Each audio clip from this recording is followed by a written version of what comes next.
আগের দিনের বাবারা সন্তানদের সাথে এক অদ্ভুত দূরত্ব রাখতেন।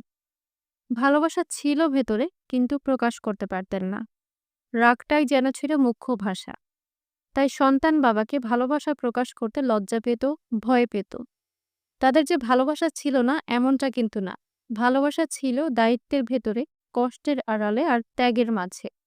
আজকাল কিন্তু বাবারা সম্পূর্ণ আলাদা। সন্তানদের সঙ্গে তারা ফ্রেন্ডলি। সন্তান কিন্তু আর আগের মতো ভয় পায় না। বাবাকে বরং এক বন্ধু হিসেবেই তারা দেখে। কিছু সন্তানের কাছে বাবা এতই প্রিয় যে মায়ের চেয়েও তারা বাবাকে বেশি ভরসা করে।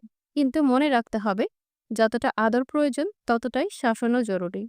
শুধু আদরে বড় করলে সন্তান দিকহারা হয়ে যেতে পারে, বাস্তবতা ভুলে যেতে পারে, অল্পতেই হতাশায় ভেঙে পড়তে পারে।